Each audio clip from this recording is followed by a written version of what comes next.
الحمد لله الذي هدانا لهذا وما كنا لنهتدي لولا أن هدانا الله. اللهم صل على محمد وعلى آل محمد كما صليت على إبراهيم وعلى آل إبراهيم إنك حميد مجيد. اللهم بارك على محمد وعلى آل محمد كما باركت على إبراهيم وعلى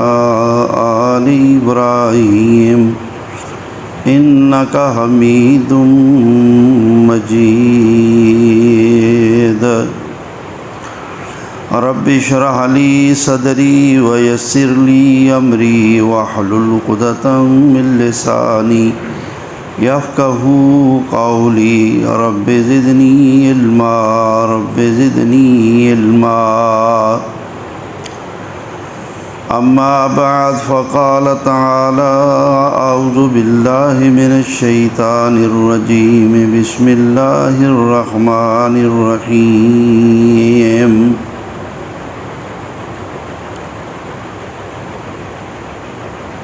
اتل ما اوحي إليك من الكتاب واقم الصلاة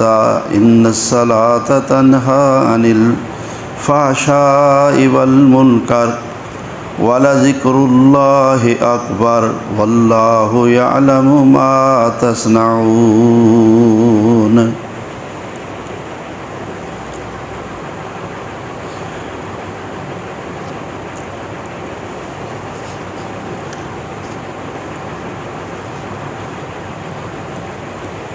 تزکیہ نفس کے لیے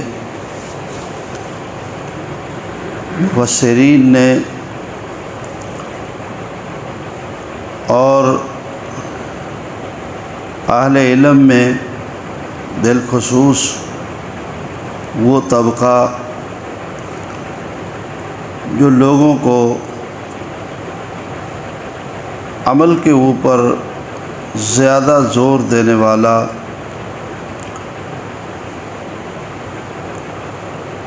وہ اس آیت کریمہ کو سامنے رکھتے ہوئے یہ 3 اصول کشید فرماتے ہیں کہ ایک مسلمان اور مومن کے لیے عملی زندگی میں دیگر عبادات اور شرعی احکام کی پیروی کرتے ہوئے ان 3 اعمال صالح کے اوپر پختگی اور ہمیشگی اختیار کرنے سے ایک انسان وہ باعمل مسلمان بن سکتا ہے.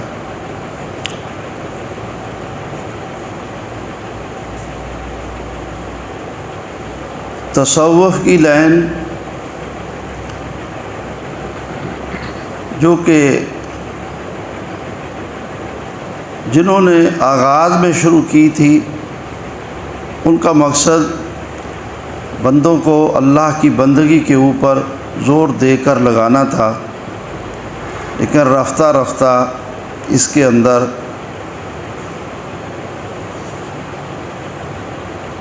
بدعات پیدا ہوئیں اور پھر بدعات سے بڑھ کر خرافات نے جگہ لے لی. پھر اس سے آگے بڑھ کر تصوف کے پردے میں ایک نیا ہی عقیدہ، نیا ہی ایمان، نیا ہی اسلام آ گیا، جو کہ اللہ کے اتارے ہوئے اسلام سے، ایمان سے، احکام شریعت سے بالکل متضاد حیثیت کا ہے. اور یہ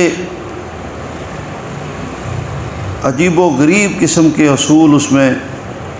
بنا لیے گئے جن کا شریعت کی روشنی میں دلیل سے کوئی تعلق نہیں۔ بعض اہل علم اسلامی تصوف کی ایک لفظی اصطلاح استعمال کرتے ہوئے اس آیت سے اصول ثلاثہ کشید فرماتے ہیں۔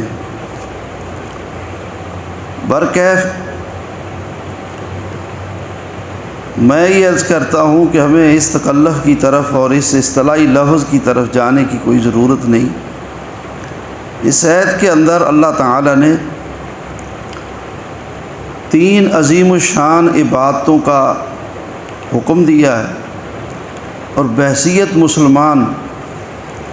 اس کے اوپر جو پختگی کرے گا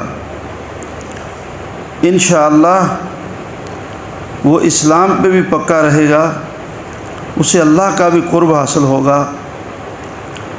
اور وہ گناہوں سے بھی بچا رہے گا۔ وہ کیا ہے؟ قرآن کی تلاوت، نماز پنجگانہ کی پابندی اور اللہ کے ذکر کی کثرت۔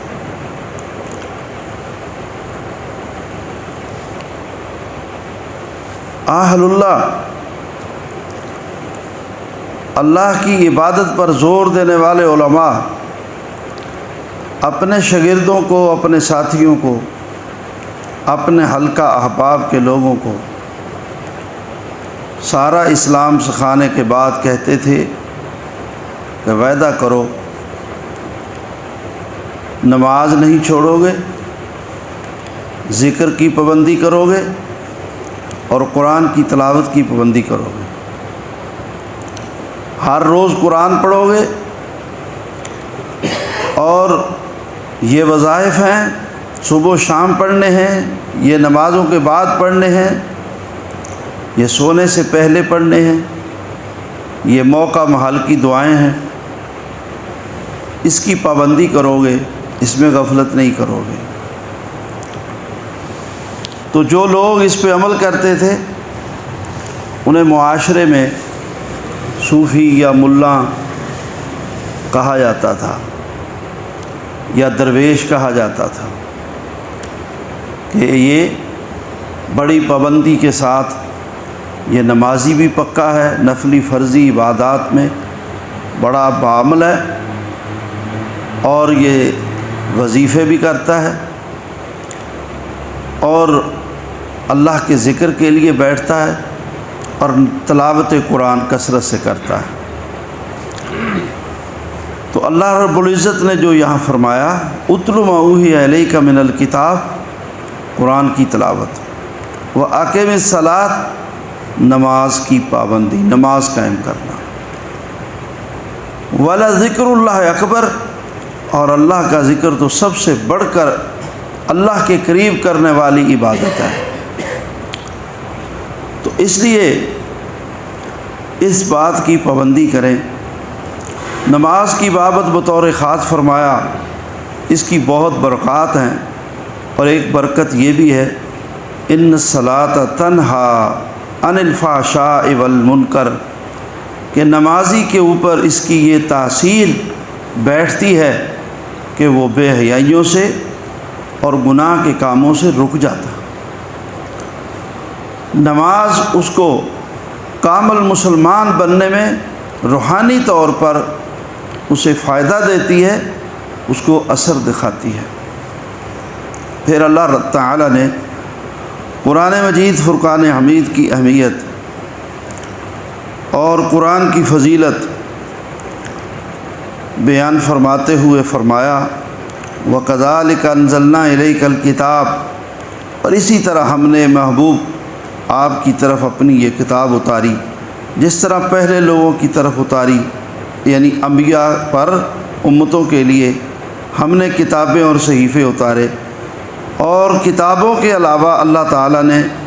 پیغمبروں پر وحی خفی بھی فرمائی، جو کہ ان پیغمبروں کی زبانوں سے ان کو نصیحت ہوئی، اور وہ ان انبیاء کی احادیث ہیں، اور ہمارے نبی محمد الرسول اللہ صلی اللہ علیہ وسلم پہ بھی اللہ تعالیٰ نے کتاب بھی اتاری، اور کتاب کے علاوہ، قرآن کے علاوہ اور وحی بھی اتاری جو ہمارے نبی صلی اللہ علیہ وسلم کی احادیث ہیں۔ فالذین آتیناہم الکتاب یؤمنون بہ ومن ہؤلاء من یؤمن بہ، فرمایا جن کو ہم نے کتاب دی وہ بھی اس بات پر ایمان رکھتے ہیں، اور اس امت سے بھی اس بات پر ایمان رکھتے ہیں کہ اللہ کے نبی کے اوپر اللہ تعالیٰ نے وحی اتاری ہے اور قرآن اتارا ہے۔ قرآن وحی جلی، حدیث وحی خفی ہے۔ وما یجحد بآیاتنا الا الکافرون، آیات کا، وحی کا، دین کا انکار کافر کرتے ہیں، مسلمان نہیں کرتے۔ اور فرمایا ہے محبوب اس کی دلیل یہ ہے وما کنت تتلو من قبلہ من کتاب، قرآن اترنے سے پہلے آپ کتاب نہیں پڑھ سکتے تھے کیونکہ آپ کسی سے پڑھے ہوئے نہیں تھے۔ ہم نے آپ پہ یہ کتاب اتاری تو آپ یہ پڑھ کر سناتے ہیں، اور نہ ہی ولا تخطہ بیمینک، نہ ہی آپ اپنے ہاتھ سے لکھتے تھے۔ ہم نے آپ کو لکھنے پڑھنے سے اس لیے محروم رکھا تھا تاکہ لوگوں کو شک نہ گزرے۔ اذا لارتاب المبطلون، اگر آپ وحی اترنے سے پہلے لکھنا پڑھنا جانتے ہوتے تو یہ لوگ کہتے کہ یہ لکھا پڑھا لکھا آدمی تھا اور اس نے ترقی کر کے یہ خود ہی کتاب لکھ لی ہے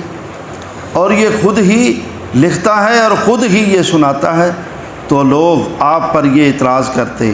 آپ صاف تھے، بالکل آپ لکھنا پڑھنا نہیں جانتے تھے، اور آپ کے اوپر جب وحی اتری تو پھر آپ کا علم، آپ کے علوم و عرفان اور آپ کا قرآن پڑھنا اور آپ کا قوموں کی زبانوں کو سمجھنا، یہ اس بات کی دلیل ہے کہ آپ اللہ کے سچے نبی ہیں۔ فرمایا آپ کے بعد کیا ہوگا؟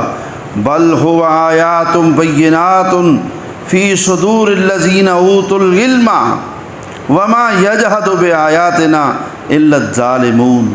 فرمایا یہ روشن آیات یہ اہل علم کے سینوں میں محفوظ ہو جائیں گے، اور یہ شریعت کتابوں میں بھی لکھی ہوئی ہوگی لیکن اہل علم کے سینوں میں یہ دین محفوظ ہو کر قیامت تک کے لیے چلتا چلا جائے گا۔ اللہ اکبر کبیرہ، تو یہ عظمت ہے اس شریعت کی اور اس دین کی۔ فرمایا وقالوا لولا انزل علیہ آیات من ربہ قل انما الآیات عند اللہ، کہتے ہیں ہماری مرضی کی نشانیاں اور معجزے کیوں نہیں ظاہر ہوتے؟ کہہ دیجئے یہ تو اللہ کے قبضہ قدرت کی بات ہے۔ وَإِنَّمَا أَنَا نَذِيرٌ مُّبِينٌ، فرمایا ان کو کہہ دیجئے اولم یکفہم، یہ اور کون سے معجزات اور اللہ کی قدرت کی نشانیاں دیکھنا چاہتے ہیں؟ کیا ان کے لیے یہ کافی نہیں کہ انا انزلنا علیک الکتاب یتلی علیہم، کہ ہم نے ان کے اوپر کتاب اتار دی ہے جو کہ پڑھی جاتی ہے ان پر، ایسی عظیم الشان کتاب قرآن مجید فرقان حمید جس میں پہلوں کا بھی علم ہے، بعد والوں کا بھی علم ہے، اور جس میں تبیان لکل شیء، ہر چیز کی بنیادی تعلیم اور بنیادی ذکر ہے، اور ایسی عظیم الشان کتاب اللہ اکبر کبیرہ جو کہ ہم نے آپ پہ اتار دی اور آپ پڑھ کر سناتے ہیں، اس سے بڑا معجزہ اور کیا ہو سکتا ہے؟ اس سے بڑی اللہ کی قدرت کی نشانی اور کیا ہو سکتی ہے؟ کیا ان کے لیے یہ کافی و شافی نہیں؟ قرآن کا اترنا ان کے لیے کافی نہیں؟ قرآن کے بعد اور کون سا معجزہ چاہیے جو ان کو نظر آئے یا اسے دیکھیں تو پھر یہ مسلمان ہوں؟ مسلمان ہونے کے لیے قرآن کافی ہے۔ جو اس کو پڑھے گا، جو اس کو سمجھے گا، ان فی ذالک لرحمۃ و ذکریٰ، اس میں اللہ کی رحمت بھی ہے اور اس میں نصیحت بھی ہے لقوم یؤمنون۔ تو اس لیے میرے بھائیوں، قرآن مجید فرقان حمید اللہ تعالیٰ کی ایسی عظیم الشان کتاب ہے، اس کے آ جانے کے بعد اور کسی دلیل کی کوئی ضرورت ہی باقی نہیں رہتی۔ اور کسی معجزے کی کوئی ضرورت باقی نہیں رہتی ہے۔ تو اس لیے ہمیں قرآن مجید فرقان حمید پر ایمان رکھتے ہوئے اس کے اوپر عمل پیرا ہونا چاہیے اور پختگی کے ساتھ عمل پیرا ہونا چاہیے۔ فرمایا یا عبادی الذین آمنوا ان ارضی واسعہ فایایا فاعبدون، اے میرے بندو اگر تم ایسی جگہ پہ رہتے ہو جہاں پر تمہارے لیے اس کتاب کے اوپر چلنا مشکل ہو جائے اور عرصہ حیات تنگ ہو پڑ جائے تو وہاں سے ہجرت کر جاؤ، اس جگہ کو چھوڑ دو اور میری عبادت کی خاطر ایسے علاقوں میں چلے جاؤ جہاں پر تم سکون اور اطمینان کے ساتھ میری عبادت کر سکو۔ اور فرمایا تمہیں اس بات پر تکلیف تو ہوگی کہ ہم اپنے گھر چھوڑ دیں، علاقے چھوڑ دیں، برادریاں چھوڑ دیں، لیکن پریشان نہ ہو، بالآخر ایک دن موت آنی ہے تو سب کچھ اس وقت بھی تو چھوڑ جانا ہے۔ کل نفس ذائقۃ الموت، ہر نفس نے موت کا ذائقہ چکھنا ہے، اور موت اکثر الذکر حازم لذات الموت، دنیا کی لذتوں سے کنارہ، دنیا کی لذتوں سے کاٹ کے رکھ دینے والی یہ موت جب آئے گی تو تم اپنے گھر بھی چھوڑ جاؤ گے، اپنے بیوی بچے بھی چھوڑ جاؤ گے، اپنا سارا کاروبار مال و متاع چھوڑ کر قبر میں چلے جاتے ہو۔ فرمایا اگر اللہ کے دین کی خاطر ایک جگہ پر تمہیں یہ سب کچھ چھوڑ کر دوسری جگہ جا کر اللہ کی عبادت کا موقع میسر آ رہا ہو تو یہ سودا تمہارے لیے بڑے فائدے کا ہے۔ اللہ تعالیٰ نے ہجرت کرنے والوں سے جو اللہ کی عبادت اور اللہ کے دین کی خاطر گھر علاقہ چھوڑتے ہیں ان کے لیے اللہ تعالیٰ نے وعدہ فرمایا ہے کہ میں ان کے گناہ بھی معاف کروں گا، میں ان کو جنت میں جگہ دوں گا، اور یہ بھی اللہ کا وعدہ ہے کہ دنیا میں جو کچھ انہوں نے چھوڑا ہے اس سے کہیں زیادہ ان پر میں فراوانی کر دوں گا، کہیں زیادہ انہیں میں عطا فرما دوں گا۔ اور ہجرت کرنے والوں کو اللہ تعالیٰ نے جنہوں نے اللہ کے دین اور اللہ کی رضا کے لیے گھر علاقے چھوڑے، اپنے وعدے کے مطابق اللہ تعالیٰ نے ان کو فراوانی سے نوازا، پہلے سے زیادہ اللہ تعالیٰ نے ان کو دنیا کا مال بھی عطا فرمایا۔ اور اس طرح ہجرت کر کے مہاجرین نے ہمیشہ دونوں چیزیں ان کے ہاتھ آ گئیں، آخرت بھی اور دنیا میں، اور ان کے خاندان دوسرے لوگوں کی نسبت وہ زیادہ آسودہ حال ہو گئے۔ دنیا میں اس کی مثالیں بے شمار مثالیں موجود ہیں۔ تو الحاصل اللہ تعالیٰ نے دین کی خاطر علاقہ چھوڑنا پڑے تو اس کی ترغیب اور اس کا حکم دیا، بلکہ فرمایا کہ اللہ کے نبی نے کہ میں اس شخص کے خون سے بری و ذمہ ہوں جو کافروں کی بستی میں رہتا ہے اور وہ اس کو اٹھ کر قتل کر دیتے ہیں، شہید کر دیتے ہیں، میں اس کے خون سے بری ہوں۔ کہ اللہ کا پہلا حکم ہی یہ ہے کہ ہجرت کر جاؤ، اور ہجرت کر کے دارالحرب سے دارالسلام میں چلے جاؤ، جہاں مسلمان رہتے ہیں وہاں چلے جاؤ، اور پھر مسلمانوں کی قوت کو مضبوط کرو، مسلمان سارے ایک جگہ پر اکٹھے ہو جائیں اور پھر آگے بڑھیں اور کفر کو ختم کریں اور اسلام کو عام کریں۔ یہ ہے اللہ کا اصول۔ پھر اس کے بعد ہے کہ اللہ کے اوپر تمہارا توکل ہونا چاہیے ہر حال میں، ہر چیز میں، اور مصائب پر صبر ہونا چاہیے، وہ دین کی وجہ سے آئیں یا ویسے آئیں۔ تو الذین صبروا وعلی ربہم یتوکلون، جو صبر کریں گے اور اللہ پہ بھروسہ کریں گے تو اللہ تعالیٰ ان کو خوب عطا فرمائے گا۔ صبر کا بدلہ بھی اور توکل کا بدلہ بھی،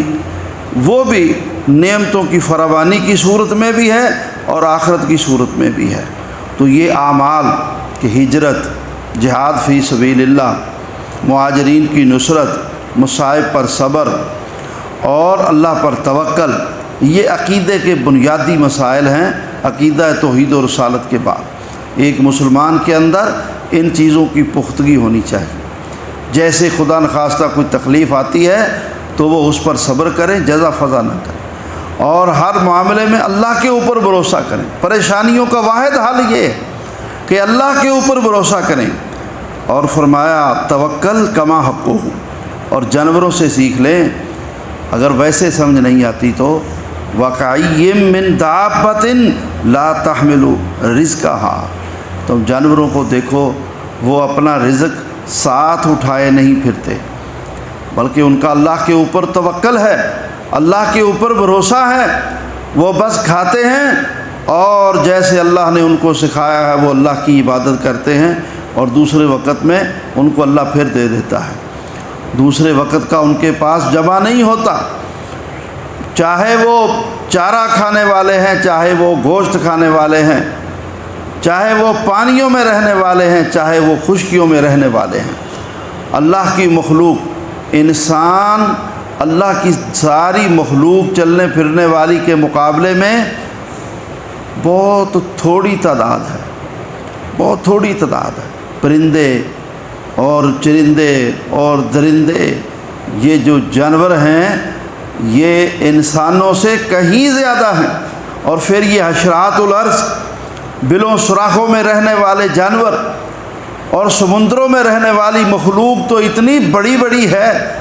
اتنی زیادہ ان کی خوراک ہے، اللہ تعالیٰ سب کو روزی پہنچاتا ہے۔ فرمایا ہم اپنی ساری مخلوق کو روزی دیتے ہیں، وہ انسانوں تم کیوں پاگل ہو گئے ہو، ہم تمہیں نہیں دیں گے؟ اللہ تعالیٰ نے جس کو پیدا کیا اس کی روزی کی ذمہ داری بھی ساتھ میں رکھی ہے، خود اپنے ذمہ اللہ نے رکھی ہے۔ وَمَا مِن دَابَّةٍ فِي الْأَرْضِ إِلَّا عَلَى اللَّهِ رِزْقُهَا۔ تو انسان کے لیے یہ حکم ہے کہ بھروسہ اپنے رب پہ کرے، اور فَأَجْمِلُ الطَّلَبَ، روزی حلال پاک طریقے سے حاصل کرے، اور اللہ تعالیٰ نے ایک ترتیب اور ایک تقسیم بنائی ہے جسے تقدیر الہی کہتے ہیں، اس کے مطابق ملے گی۔ اللہ بخوبی جانتا ہے کس کی کیا ضرورت ہے، کس کے حق میں کتنا بہتر ہے، زیادہ بہتر ہے یا تھوڑا بہتر ہے، تو اسی ترتیب سے ملنی ہے۔ اپنے آپ سے انسان کو باہر نہیں ہونا چاہیے۔ انسان جب بے صبرہ ہوتا ہے اور پھر توکل کو چھوڑتا ہے تو نتیجتاً پھر ظلم اور زیادتیاں کرتا ہے، اور حتیٰ کہ کفر تک جا پہنچتا ہے، کفر تک جا پہنچتا ہے، ظلم اور زیادتی کرتا ہے۔ تو اگر انسان صبر کرے اور اللہ کے اوپر توکل رکھے تو اللہ تعالیٰ نے جو اپنا نظام بنایا ہے اس کے مطابق انسان کو ملتا رہتا ہے۔ اللہ یرزقھا وایاکم، ان جانوروں کو اللہ دیتا ہے، اللہ تمہیں بھی رزق عطا فرمائے گا، تمہیں بھی اللہ تعالیٰ رزق عطا فرمائے گا۔ اور اللہ کی یہ صفت ہے، اللہ یبسط الرزق لمن یشاء من عبادہ ویقدر لہ، اللہ اپنے بندوں میں سے جس کا رزق چاہتا ہے کشادہ کر دیتا ہے، اور جس کا رزق اللہ چاہتا ہے وہ کم کر دیتا ہے۔ تو اس لیے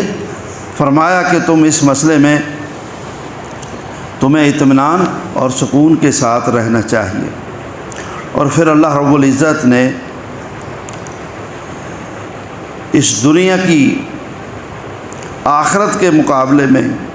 ایک تقابلی انداز میں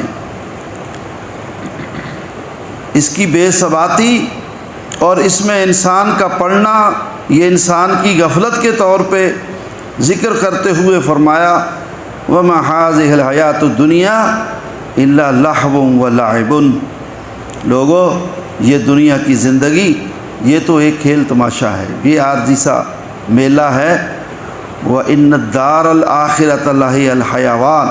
اصل زندگی وہ تو آخرت کی زندگی ہے، اور آخرت کی زندگی ہی اصل زندگی ہے۔ لَوْ كَانُوا يَعْلَمُونَ، اگر لوگ اس کو سمجھیں، اگر لوگ اس کو سمجھیں، لوگ اس حقیقت کو جان لیں تو پھر ان کو اس بات کی آسانی کے ساتھ سمجھ آ جائے۔ اور یہاں سورہ عنکبوت کے آخر پہ اللہ رب العزت نے اپنے ان بندوں کی کامیابی کی بشارت دی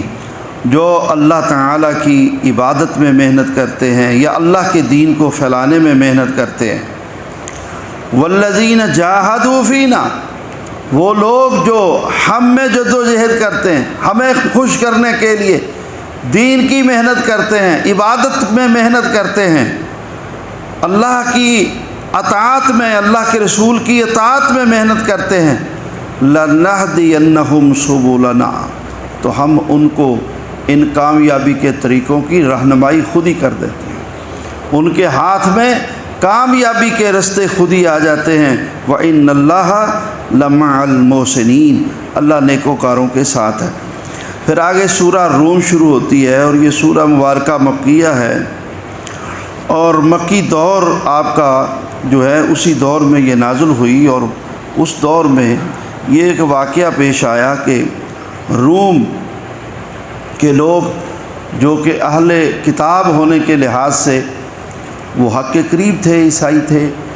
اور ایرانی مشرک تھے، آگ کو پوجتے تھے، تو مشرکین مکہ کو یہ لوگ پسند تھے جو مشرک قومیں تھیں۔ تو جبکہ اہل اسلام کو بالآخر کافروں میں سے جو اہل کتاب ہیں وہ فرمایا کہ وہ بہتر ہیں، چونکہ وہ اہل کتاب ہیں، وہ بہتر ہیں، تو ان کی ہمدردیاں ان کے ساتھ تھیں۔ تو ان کی جنگ ہوئی، جب ان کی باہمی جنگ ہوئی تو اس جنگ میں جو عیسائی تھے روم کے وہ مغلوب ہو گئے۔ وہ مغلوب ہوئے تو اس پر مشرکین مکہ خوش ہوئے اور طعنہ دینے لگے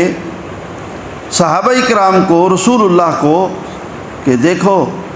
تم بھی کہتے ہو ہمارے اوپر اللہ نے کتاب اتاری ہے، اور وہ بھی کہتے ہیں اللہ نے ہمارے اوپر کتاب اتاری ہے، اور ان کی تعلیم بھی یہ ہے کہ ایک اللہ کی عبادت کرو،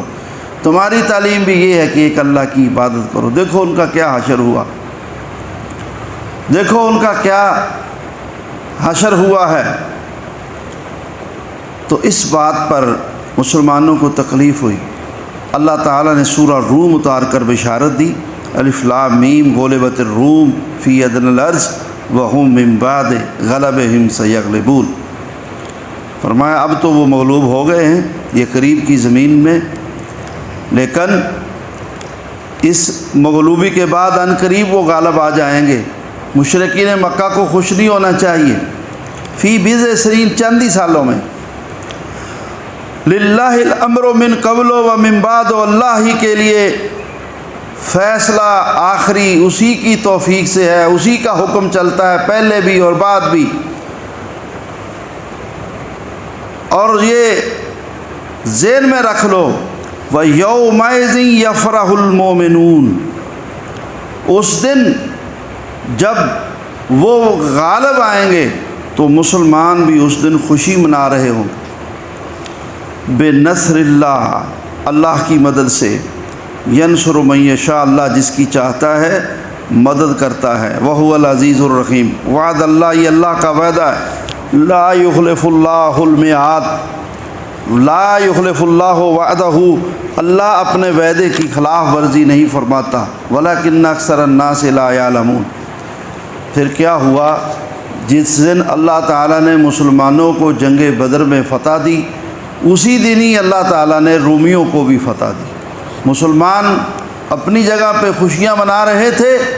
اور ادھر سے خبر آئی کہ رومی بھی غالب آ گئے، اور اللہ کی کتاب کی یہ بشارت سچی ثابت ہوئی۔ تو اسے اللہ تعالیٰ نے اس سورہ روم کی صورت میں مسلمانوں کو یہ عقیدہ سمجھایا ہے کہ اللہ تعالیٰ جب چاہتا ہے وہ فتح سے نوازتا ہے، غالب بالآخر وہی آتے ہیں جن کے اندر اللہ رب العزت یہ دیکھتا ہے کہ ان کے اندر خیر ہے، اور وہ خیر توحید کی خیر ہے۔ تو مسلمانوں کو جب بھی کسی جگہ پر تکلیف آئی ہے، یا آزمائش کے لیے آئی ہے، یا ان کی اپنی غفلتوں سے آئی ہے، ورنہ اللہ تعالیٰ نے ہمیشہ مسلمانوں کی مدد فرمائی ہے۔ پھر اللہ تعالیٰ نے کچھ اپنی نعمتیں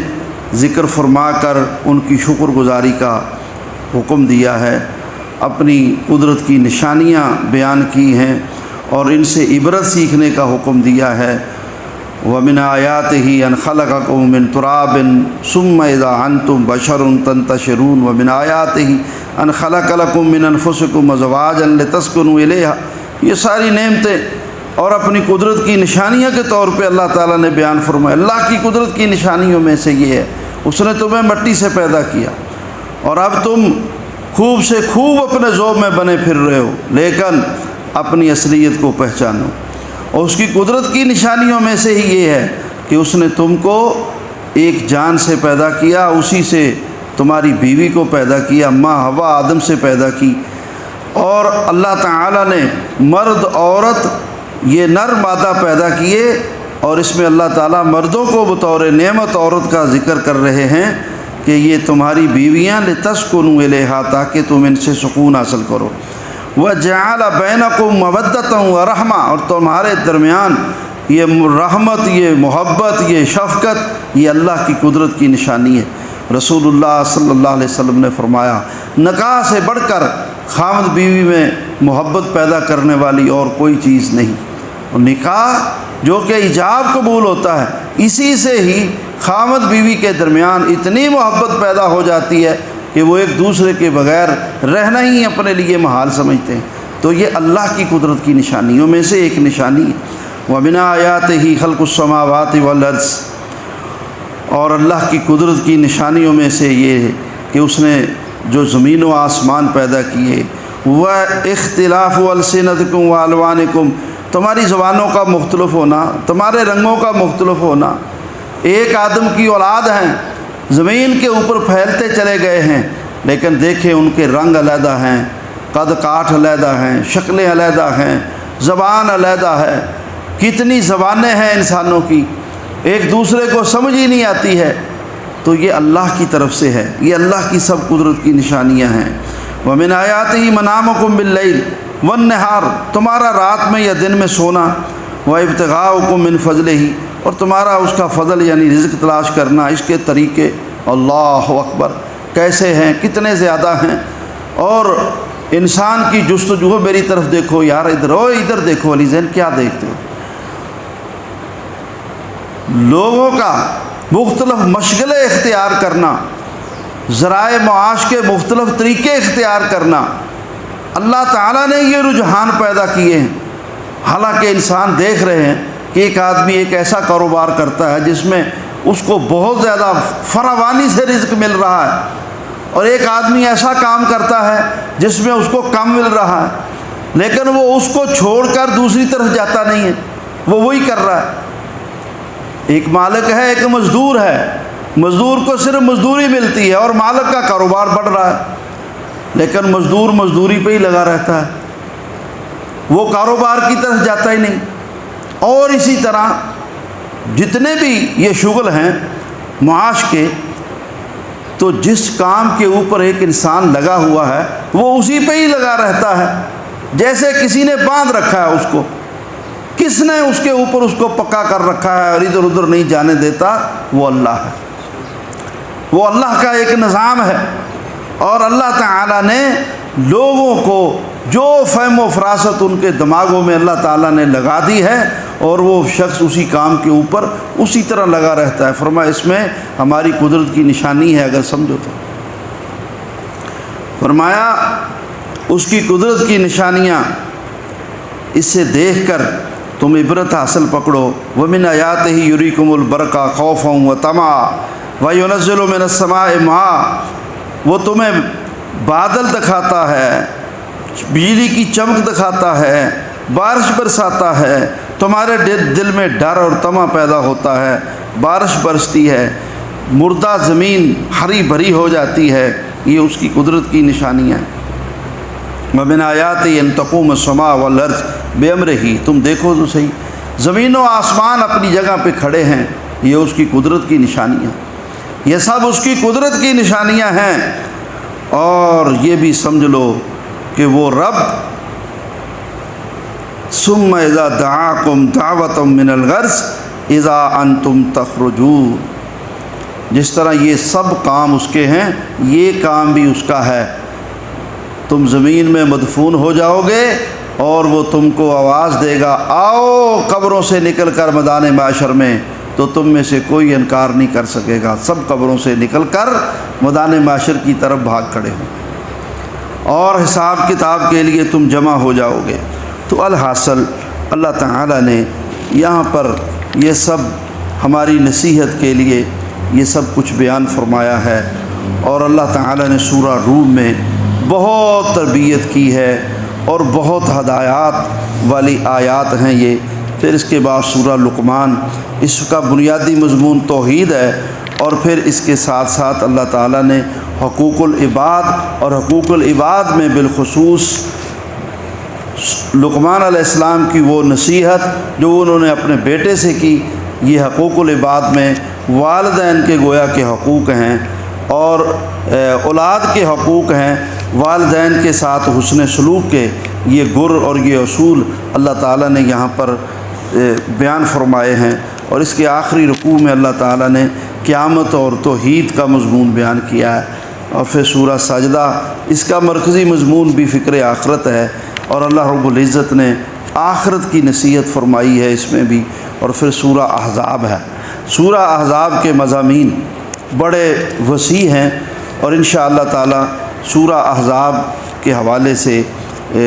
چونکہ اس میں کافی ساری نصیحتیں ہیں، کافی سارے واقعات ہیں، تو یہ انشاءاللہ تعالی کل ذکر کریں گے۔ اقول قولی ھذا واستغفر اللہ لی ولکم وآخر دعوانا ان الحمد للہ رب العالمین۔